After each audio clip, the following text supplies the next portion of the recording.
আসসালামু আলাইকুম। প্রিয় দর্শক, অন্য মঞ্চের আলাপচারিতায় আপনাদের সকলকে আমন্ত্রণ জানাচ্ছি। অ্যাডভোকেট জেরাই খান পান্না বাংলাদেশ সুপ্রিম কোর্টের একজন সিনিয়র আইনজীবী।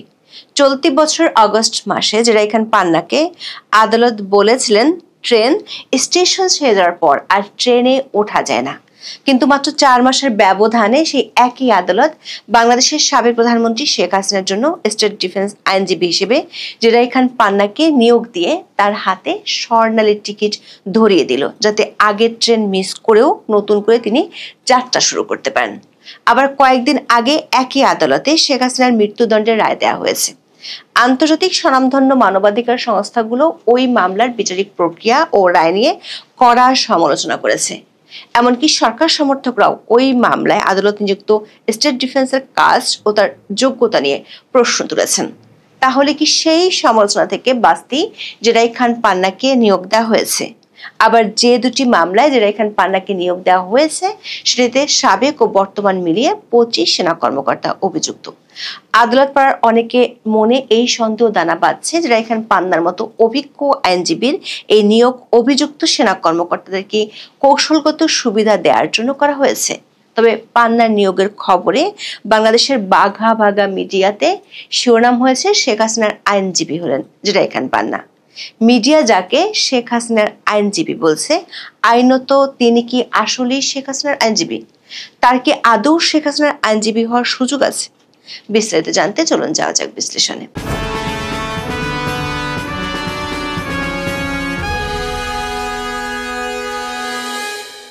বাংলাপিডিয়ার দেওয়া তথ্য অনুযায়ী বাংলাদেশের আন্তর্জাতিক অপরাধ ট্রাইব্যুনাল বা আইসিটি এমন একটি বিশেষ আইন যেটি বিশ্বের ইতিহাসের অন্যতম প্রথম রাষ্ট্রীয় যুদ্ধাপরাধ সংক্রান্ত আইন।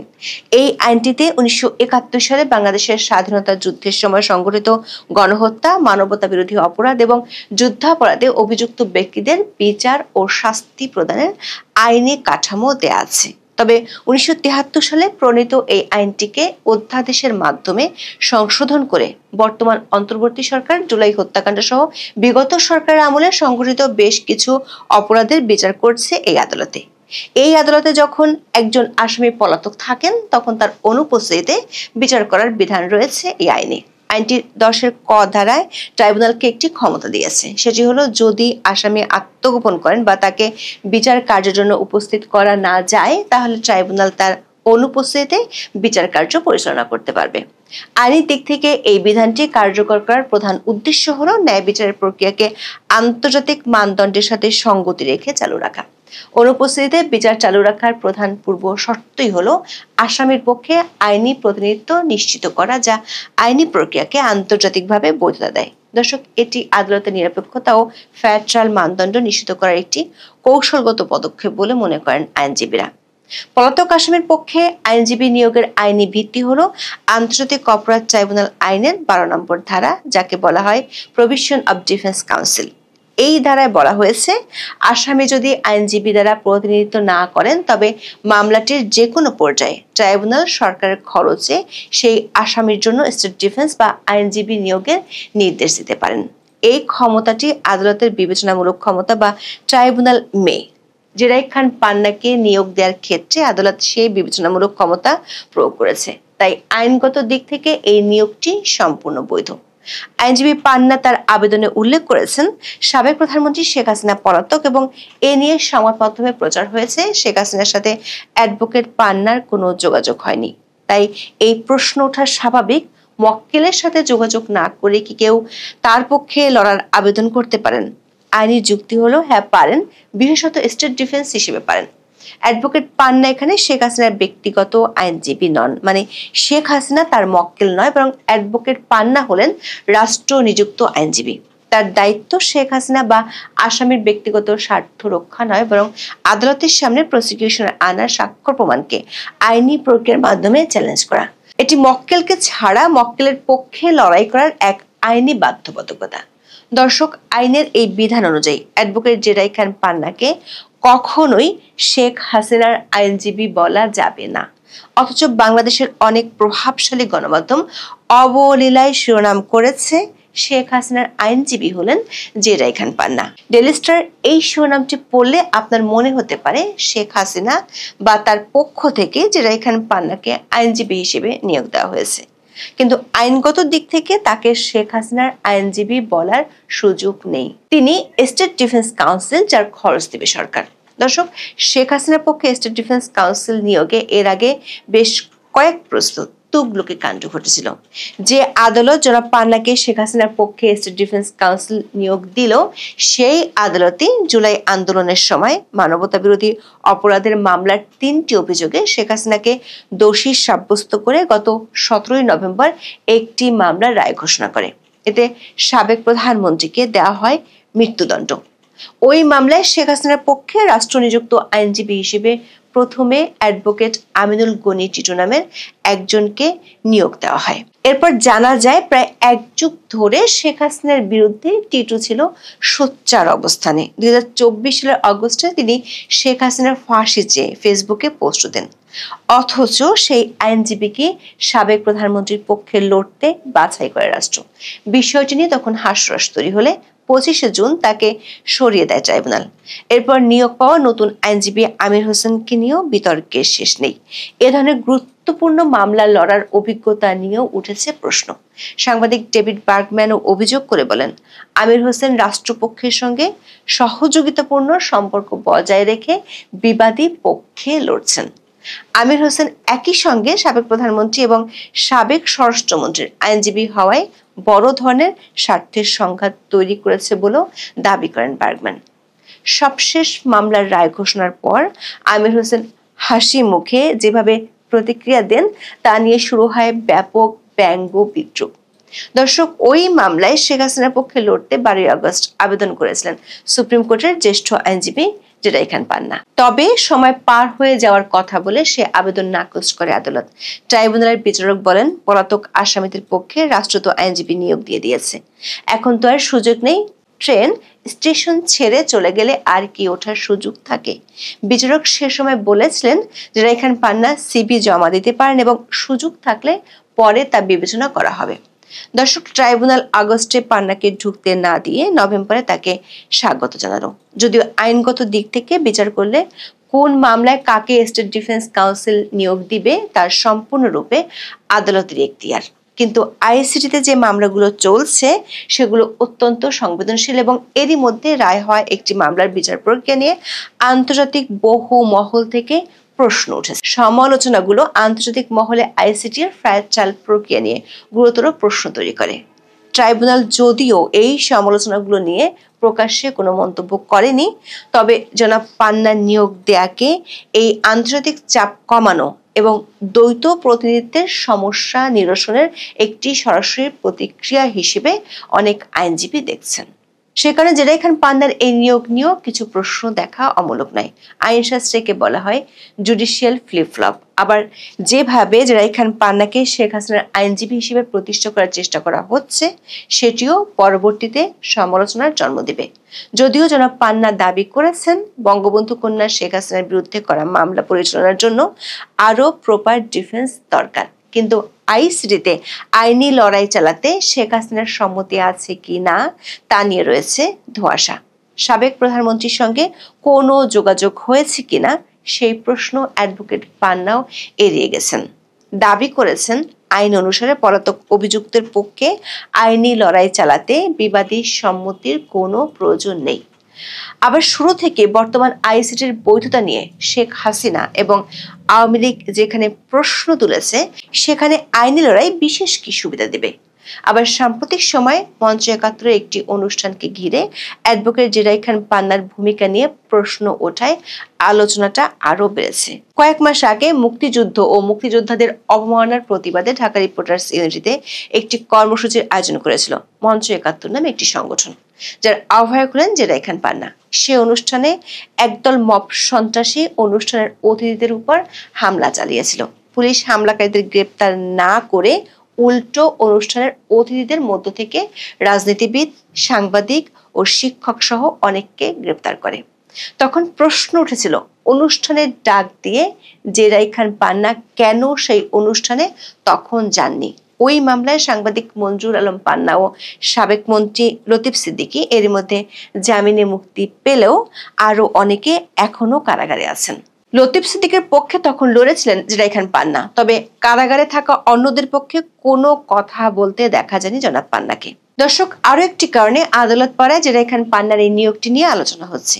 যে মামলাগুলোতে অ্যাডভোকেট পান্নাকে স্টেট ডিফেন্স হিসেবে নিয়োগ দেওয়া হয়েছে সেগুলো অত্যন্ত সংবেদনশীল। মামলাগুলো শেখ হাসিনা শাসনামলে গুম ও নির্যাতনের ঘটনায় মানবতা বিরোধী অপরাধের অভিযোগ সংক্রান্ত।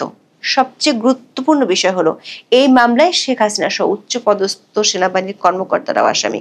সাবেক ও বর্তমান মিলিয়ে আছেন 25 জন। সামরিক কর্মকর্তারা জড়িত থাকায় এই মামলার সংবেদনশীলতা বহু গুণ বেড়ে যায়। প্রশ্ন উঠেছে, এই দুই মামলার স্পর্শকাতরতার মাত্রা বিবেচনা করে কি শেখ হাসিনার পক্ষে রাষ্ট্রের আইনজীবী হিসেবে নিয়োগ পেলেন সুপরিচিত আইনজীবী জেরাই খান পান্না? আগের মামলার রায় নিয়ে দেশে বিদেশে নানা বিতর্ক এবং সমালোচনার প্রেক্ষাপটে কি এসেছে এমন ছাড় এই ঘটনাকে সরকারের ভাবমূর্তি উন্নয়নের চেষ্টা হিসেবেও দেখছেন অনেকে। আন্তর্জাতিক মহলে ট্রায়াল ইন অ্যাবসেন্সিয়া যেন একতরফা বিচার হিসেবে সমালোচনা না হয় তা নিশ্চিত করার জন্যই এই নিয়োগ। পান্নার আবেদন সেই আইনি বাধ্যবাধকতার অংশ, মক্কেলের নির্দেশের অংশ নয়। বিশেষ করে আগের মামলায় মৃত্যুদণ্ডের রায়ের পর নতুন মামলাগুলোর রায়ের বিশেষ কোনো তাৎপর্য শেখ হাসিনার ক্ষেত্রে নেই। ভারতে থাকায় তার পক্ষে 30 দিনের মধ্যে আপিল করার কোনো প্রশ্নই উঠছে না। ফলে আইসিটিতে পরবর্তী মামলাগুলো শেখ হাসিনার জন্য অনেকটাই গুরুত্বহীন হয়ে পড়েছে।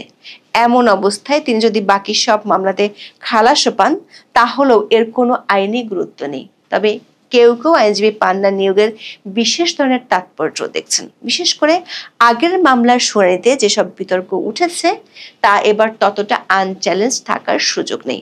একই সঙ্গে ভবিষ্যতের আইনি পথরেখায় এ দুটি মামলার শুনানি যোগ করতে পারে নতুন মাত্রা। আবার সেনা কর্মকর্তারা আসামি হয় মামলা দুটির গতি প্রকৃতি নিয়ে রয়েছে নানান কৌতূহল।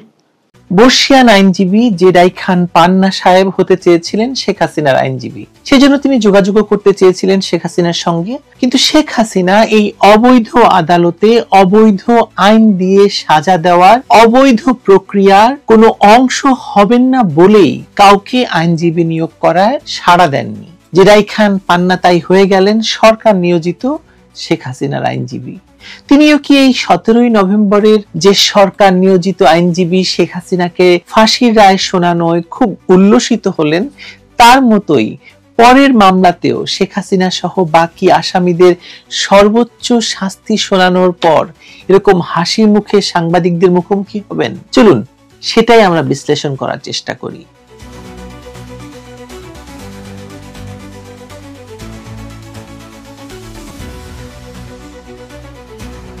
দেশে আজকে একটা অদ্ভুত ঘটনা ঘটেছে।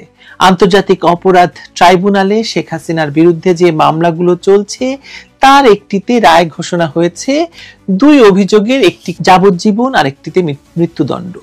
এই রায় প্রকাশের পরই হঠাৎ আলোচনার কেন্দ্রবিন্দুতে উঠে এসেছেন বীর মুক্তিযোদ্ধা এবং সুপ্রিম কোর্টের আইনজীবী জেরাই খান পান্না। কিন্তু প্রশ্ন হচ্ছে, তিনি হঠাৎ আবার সামনে এলেন কেন? এবং আরো বড় প্রশ্ন, তাকে কেন রাষ্ট্রনিযুক্ত আইনজীবী করা হলো শেখ হাসিনার জন্য? ঘটনার শুরুটা অন্যরকম। আগে যখন শেখ হাসিনার মামলায় পান্না সাহেব নিজে স্বপ্রণোদিত হয়ে লড়তে চাইছিলেন তখন আদালত তাকে অনুমতি দেননি। বলা হয়েছিল যে সময় নাকি পেরিয়ে গেছে, এখন তার পক্ষে দাঁড়ানোর সুযোগ নেই, আর প্রসিকিউশন তাকে গ্রহণ করেননি। কিন্তু এখন সম্পূর্ণ ভিন্ন চিত্র। তাকে রাষ্ট্রই নিয়োগ দিচ্ছে শেখ হাসিনার পক্ষে লড়ার জন্য। অর্থাৎ তিনি এখন শুধু একজন স্বেচ্ছাসেবী ডিফেন্স অ্যাডভোকেট নন, বরং স্টেট ডিফেন্স আইনজীবী। অর্থাৎ আদালত, রাষ্ট্র, সরকার সব পক্ষের কাছে তিনি এখন আস্থাভাজন ব্যক্তি। জেরাই খান পান্নার এই নিয়োগ প্রাপ্তিকে আপনি কিভাবে দেখেন? আমি দেখি এই নিয়োগ শুধু আইনি প্রতিনিধিত্বের বদল নয়, বরং পুরো বিচার প্রক্রিয়া এবং রাজনৈতিক পর্যবেক্ষণে এক বিশাল সংকেত। কেন জানেন? প্রথমত, রাষ্ট্র কর্তৃক নিয়োগকৃত জেরাই খান পান্না তার মক্কেলের সঙ্গে দেখা করতে বা কথা বলতে পারবেন না, জানতেও পারবেন না যে তার মক্কেল কি চান কিংবা নিজেকে দোষী মনে করেন কিনা। সবচেয়ে বড় কথা হলো, মক্কেল মানে শেখ হাসিনা দৃষ্টিতে মূল ঘটনাটি কি সে বিষয়েও জানতে পারবেন না পান্না সাহেব।